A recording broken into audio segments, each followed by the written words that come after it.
Halo semua, perkenalkan kami dari jurusan Teknik Industri Universitas Sumatera Utara akan memaparkan beberapa materi. Sebelumnya perkenalkan anggota kelompok kami terdiri dari Muhammad Azmi Fadli, Andi Hakim Sibarani, Titania Pasha, dan Sri Damayanti. Pada video kali ini kami akan membahas mengenai materi yang sudah dipelajari.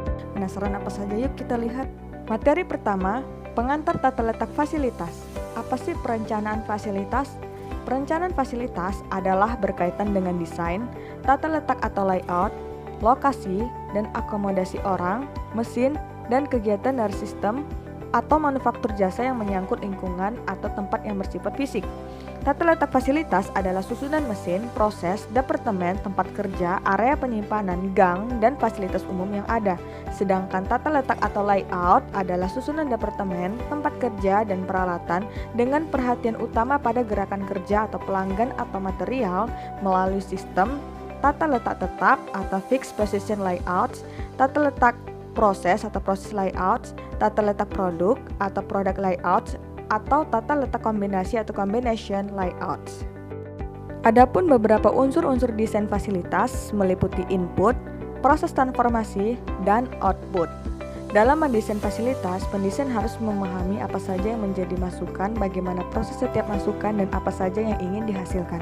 Tujuan dasar tata letak fasilitas adalah untuk menjamin kelancaran aliran kerja bahan, orang, dan informasi melalui sistem. Tujuan dari tata letak fasilitas yaitu memudahkan proses manufaktur, meminimumkan pemindahan barang, fleksibel, menghemat pemakaian ruang bangunan, memberi kemudahan keselamatan bagi karyawan, dan memberi kenyamanan dalam melaksanakan pekerjaan. Ruang lingkup perencanaan tata letak fasilitas. Dalam perencanaan fasilitas meliputi lokasi tata letak, perencanaan fasilitas, pemeliharaan tata letak. Perencanaan fasilitas meliputi perencanaan struktur, perencanaan layout atau tata letak pabrik, dan perencanaan sistem pemindahan material. Jenis-jenis persoalan tata letak yaitu perubahan desain, perluasan departemen, pengurangan departemen, penambahan produk baru, pemindahan departemen, penambahan departemen baru, perubahan metode produksi, peremajaan peralatan yang rusak, penurunan biaya, dan pendirian pabrik baru. Secara keseluruhan, tata letak fasilitas yang baik memiliki gerakan terpendek, aliran bahan searah, efektivitas penggunaan lantai, mudah diamati atau diawasi, dan mudah diakses. Tipe-tipe tata letak pabrik meliputi tata letak posisi tetap, yaitu di mana variasi produk rendah dan volume produk rendah. Kemudian ada tata letak pabrik proses, yaitu di mana variasi produk tinggi sementara volume produk rendah. Kemudian ada tata letak fasilitas produk, yaitu di mana jenis ini variasi produk rendah tetapi volume produk tinggi. Sementara untuk tata letak grup teknologi yaitu gabungan antara tata letak proses dan tata letak produk, di mana variasi produk tinggi dan volume produk cukup tinggi juga. Materi berikutnya yaitu tipe-tipe tata letak dan pola aliran material. Yang pertama yaitu tipe tata letak berdasarkan produk atau produk layout, di mana pusat kerja dan mesin atau peralatan disusun menjadi suatu lini sesuai dengan urutan operasi atau proses tertentu untuk menghasilkan suatu jenis produk tertentu yang bersifat rutin dan berulang. Contohnya yaitu industri gula, semen, kertas, perakitan seperti mobil dan elektronik. Karakteristik tata letak produk. Yang pertama yaitu produk bersifat standar dan jumlah besar dan pada kecepatan produksi yang stabil, pola aliran bahan garis lurus, keterampilan tenaga kerja pekerja yang bersifat rutin dan berulang, persediaan yaitu high turnover, kemudian untuk penanganan bahan, aliran bahan yang diprediksi sistematis dan sering kali otomatis. Yang kedua yaitu proses layout, di mana untuk karakteristik produk yaitu produk bervariasi dan volume kecil. Untuk pola aliran bahan bervariasi, tiap produk perlu urutan operasi yang bersifat unik. Kemudian untuk keterampilan tenaga kerja terampil tanpa pengawasan yang ketat dan mampu beradaptasi. Untuk persediaan yaitu low turnover dan persediaan bahan baku besar untuk menghadapi permintaan berbagai jenis produk. Penggunaan ruang diperlukan ruang penyimpanan yang besar, dan untuk penanganan bahan, tipe dan volume penanganan yang diperlukan bervariasi. Dan untuk problems adalah jalur antrian yang bervariasi. Yang berikutnya yaitu tipe tata letak teknologi kelompok atau grup teknologi, di mana tipe tata letak ini umumnya digunakan pada situasi job shop. Biasanya komponen yang tidak sama dikelompokkan dalam suatu kelompok berdasarkan kesamaan bentuk komponen. Kemudian yang berikutnya yaitu tipe tata letak tetap atau fixed layout, di mana untuk karakteristik yang pertama yaitu ukuran lot kecil, tenaga kerja dengan keterampilan tinggi dan khusus, mesin yang digunakan bersifat umum. Adapun untuk hierarki perencanaan pola aliran, yang pertama itu ada aliran pada stasiun kerja, kemudian ada aliran pada departemen, dan aliran di antara departemen. Untuk aliran di antara departemen itu terdapat pola aliran umum, yaitu pola aliran bentuk garis lurus. Kemudian ada pola aliran bentuk S atau zigzag yang dipakai jika lintasan lebih panjang dari ruangan yang dapat digunakan. Kemudian ada pola aliran bentuk U, di mana digunakan jika menginginkan produk jadinya berakhir pada proses yang relatif sama dengan proses awal. Kemudian ada pola aliran O atau melingkar yang dipakai jika menginginkan produk jadi kembali ke tempat awal proses untuk memudahkan pengawasan administrasi. Kemudian ada pola aliran L atau bersudut ganjil yang digunakan jika tempat terbatas sehingga memperpendek aliran antar proses satu dengan yang lainnya. Kemudian ada odd angle, yaitu tujuannya adalah untuk memperoleh garis aliran produk melewati suatu kelompok kerja dari area yang saling berkaitan dan terbatasnya ruangan serta dikehendaki adanya pola aliran yang tetap. Kemudian ada pola aliran menurut keluar masuk bahan. Materi berikutnya yaitu Systematic Layout Planning Design Product, Proses Schedule Fasilitas. Yang pertama yaitu Systematic Layout Planning atau SLP, di mana prosedurnya meliputi pengumpulan data dan aktivitas, analisis aliran material, pengukuran kuantitatif untuk setiap gerakan perpindahan material di antara departemen. Dalam menganalisa aliran material dapat digunakan peta-peta seperti peta perakitan, peta proses operasi, peta aliran proses, diagram alir, multi-product process chart atau MPPC, kemudian ada from to chart, dan inflow and outflow interrelationship diagram chart. Untuk desain produk merupakan rancangan secara rinci mengenai produk yang akan dibuat pada pabrik. Produk desain umumnya dijabarkan seperti bill of material, spesifikasi produk, dimensi produk, jenis material, prototype of the product, detail komponen part drawing for each component.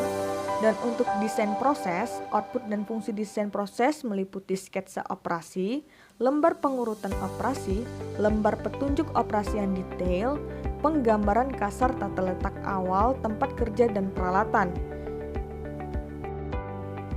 Adapun desain produk pemilihan kebutuhan proses. Yang pertama yaitu konsep unit proses.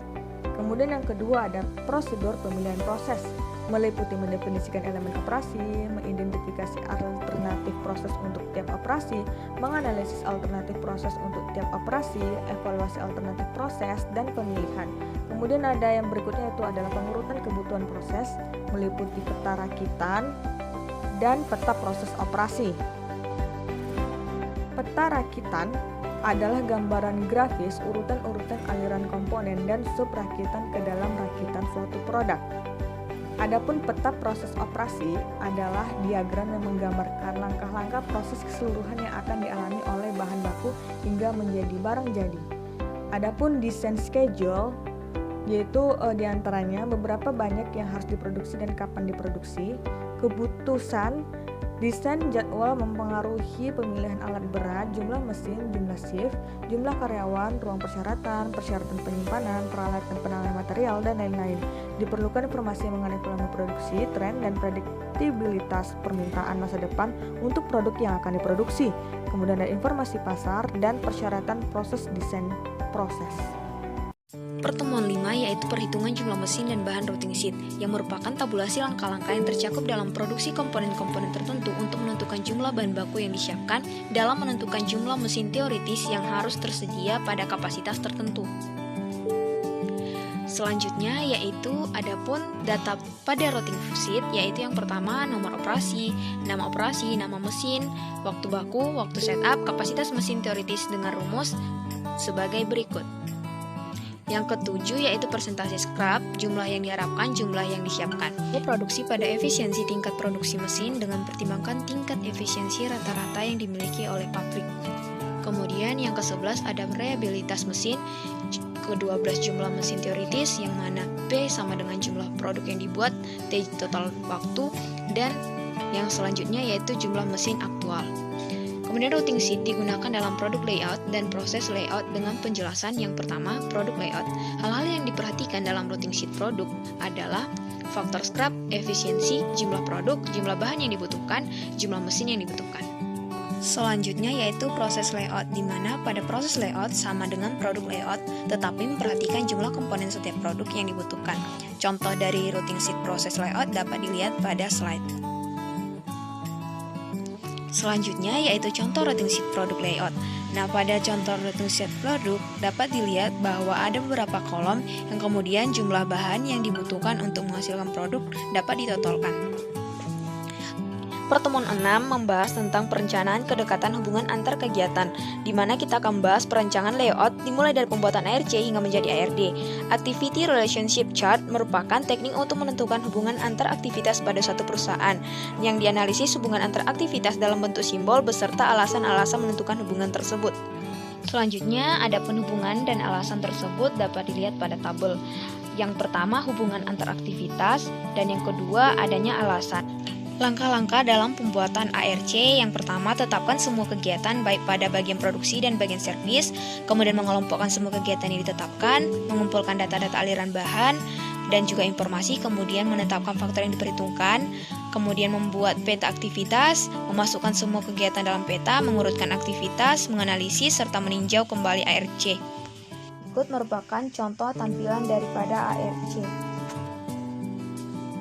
Selanjutnya yaitu worksheet, di mana merupakan bentuk tabulasi dari ARC yang juga menunjukkan hubungan antara fasilitas yang bertujuan untuk memudahkan perancang dalam melihat hubungan antar fasilitas. Yang selanjutnya blok template, yang merupakan diagram kotak-kotak yang menunjukkan hubungan antar fasilitas namun masih disusun berdasarkan urutan fasilitas.